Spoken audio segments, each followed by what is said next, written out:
Hola, buenas tardes. Mi nombre es Andrea López del curso noveno C y hoy vengo a presentar junto a mi compañero Pedro Pablo Montes nuestro podcast proyecto final de la materia de cátedras. Disfruten. Hola y muy buenas tardes a todos nuestros oyentes. Hola a todos y buenas tardes, Andrea. El tema del podcast de hoy va a ser el conflicto armado en Colombia, un tema tal vez bastante resonado en el gobierno y entre nosotros como ciudadanos aún más. Bueno, vamos a empezar dando un pequeño resumen de lo que ha sido el conflicto armado en Colombia los últimos años. El inicio del conflicto armado se empezó a dar en el año 1925 por parte del Partido Liberal y Conservador. Siempre ha habido esa dicotomía política entre los dos partidos y es algo que nos ha atormentado en la historia de nuestro país por muchos años, aunque también han existido sucesos como la masacre de las bananeras. Claro, es un gran ejemplo de las cosas que pasan en nuestro país, que un gobierno exterior tenga más control que nuestro propio gobierno y que además sea injusto en el momento de pelear por lo que se debe pelear, ni más ni menos. Era completamente inhumano el trato hacia las personas, y duele aún más que quienes las masacraron no acepten la culpa de lo que hicieron. Ha sido de las pérdidas más dolorosas en el país. ¿O qué tal el asesinato de Jorge Eliezer Gaitán? Creo que se acerca aún más a lo que decíamos al inicio. La pelea entre conservadores y liberales ya está casada, y lastimosamente, si eso había sido desde 20 años atrás que él se postulara y estuviera como candidato, ya se sabía qué suerte podía correr. Morir a manos del partido contrario en plena ciudad es algo turbio de asimilar, y aún más queriendo callar algo, aunque no es lo único, el Bogotazo, que se dio gracias al asesinato de Jorge Eliezer Gaitán en la carrera séptima. Fue un caos y un colapso en la ciudad, una pequeña revolución entre ambos bandos sin ninguna solución más que la destrucción del patrimonio y obviamente aún más división. O el atentado al Palacio de Justicia también se puede tomar como estas muestras del caos en el país, pero esta vez a las manos de un grupo guerrillero, temas bastante fuertes para nuestra sociedad. Claro que sí, y me parece que tocaste un tema muy importante que nos lleva más adentro del conflicto armado en el país. Desde tiempo antes ya habían existido los paramilitares y las guerrillas en el país. Desde los años 50, poco después de la muerte de Gaitán, con la pelea casada entre liberales y conservadores, surgieron las llamadas guerrillas. Pero es increíble, queriendo supuestamente un bien común, la cantidad de personas que desaparecieron, asesinaron, secuestraron, con tal de tener parte de lo que buscaban. Se formaron con la intención de generar justicia con las decisiones que se estaban tomando en el Estado, pero no fueron de la manera correcta, obviamente ni mucho menos de lo que se esperaba. Ha sido uno de los temas que más nos ha tocado como país ante los ciudadanos y los gobernantes. Ha sido complicado, aunque aún más en la presidencia de Pastrana. ¿Podrías profundizarnos el tema, Pedro? Claro que sí. Con la llegada de Pastrana a la presidencia e incluso antes de su campaña electoral, decidió proponer lo que se conocería como el primer acuerdo de paz que ahora bien sabemos fue fallido. Pero en su momento fue lo que impulsó a los ciudadanos elegir como presidente a Pastrana. Es muy fuerte el hecho de que Colombia divida completamente, busque en su mayoría un bien común a pesar de verlo en perspectivas diferentes. En ese momento, el punto de quiebre de Pastrana iba a empezar, ya que a pesar que logró crear una zona de distensión en Caquetá y en lo que se conoce como San Vicente del Caguán, en donde la guerrilla lograría refugiarse, ¿verdad? Sí, está siendo correcto, aunque más que todo fue creada con el propósito del proceso de paz. El declive de su propuesta se dio con fuerza al momento de la firma y el encuentro oficial en la fecha acordado con el presidente de la República y el presidente de la guerrilla. Una silla quedó vacía, la del jefe de la guerrilla. Fue ahí donde realmente Pastrana concluyó que no podía seguir a cabo con su propuesta. Le dio 3 días para desalojar el territorio a los guerrilleros y acabar con la zona de distensión tras el fracaso de su idea. Esto fue lo que provocó que Uribe tuviera una mayor creencia por parte de los ciudadanos por lo que estaba pasando. Claro, porque él explicaba y tenía propuesto acabar con estos grupos de forma violenta, literalmente con el asesinato, por lo que la gente, al ver que no fue eficaz el presidente de aquella época, Les parecía más conveniente y mucho mejor optar por la opción que siempre había presentado Uribe, por lo que se generó una guerra constante, más que todo en la ruralidad de nuestro país. De hecho, exactamente así fue como sucedió. Uribe se mofaba del hecho que Pastrana no fuera capaz de generar eso que llevaba tanto tiempo insistiendo y logró presionar tanto y mucho más con los errores que cometió Pastrana como para ganar las elecciones y empezar a ejecutar su plan bajo la mirada de todos los países. Allí aparecen los falsos positivos y la guerra como muestra la salida que ofreció el mismo presidente. Recordemos rápidamente que los falsos positivos fueron personas desaparecidas, simplemente alejadas de su hogar, asesinadas y después vestidas como parte de la guerrilla, hasta que fueran aceptadas por el gobierno, quien les ofrecía una remuneración a cada soldado que presentara muerto a un guerrillero. Aunque lo peor vino cuando la gente empezó a creer que Uribe había sido el salvador de Colombia, por lo que hizo con las guerrillas. Y el supuesto control que había generado de lo que no eran conscientes del todo es que ese supuesto control trajo consigo aún más asesinatos en civiles comunes. Y muchas de esas veces, aparte de su aparición en el conflicto, eran también por el mismo gobierno que estaba liderando.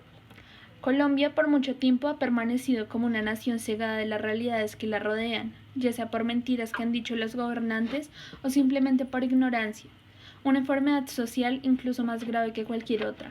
Pero bueno, aquí ya nos acercamos a la realidad actual y uno de los hechos más cercanos a nosotros en este momento, y es el acuerdo de paz, dado en el año 2015 con la firma del jefe de las FARC y la del presidente de Colombia para ese entonces, Juan Manuel Santos. Fue un proceso largo y tedioso también para el país, ya que estaba esa división ideológica entre todos que no permitía que todo realmente tuviera una esperanza. Fue algo fuerte de asimilar para muchos por el simple hecho que no se quería que aquellas personas que secuestraron y asesinaron gente, entre muchas otras cosas que por décadas vinieran ahora a ser tratadas como si hubieran hecho nada mientras debían tener un proceso judicial, como cualquier otro. Profundiza ese tema, Andrea. Así es, pues fue allí donde apareció esa tal llamada JEP, o Justicia Especial para la Paz, la cual tiene ciertos criterios para poder juzgar a estas personas por los crímenes. Pero como bien dijiste, Pedro, ha sido un conflicto grande la división de los pensamientos sobre si esto debería existir o no, ya que si no lo hiciera no se hubiera hecho el acuerdo, y si se sigue, la gente cree que sus delitos quedarán impunes y no pasará lo que muchos llevan esperando.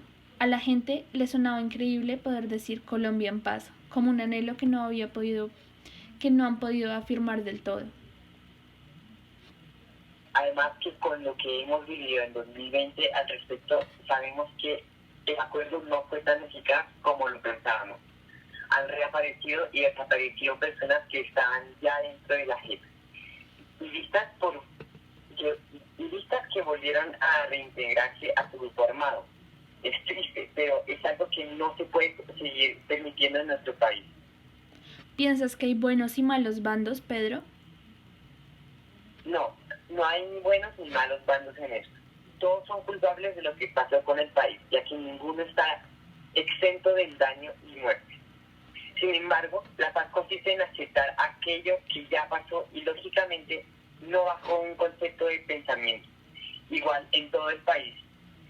No se lograría jamás, además que es todo lo contrario. Me imagino que te refieres a respetar la ideología de quien sea, ¿no?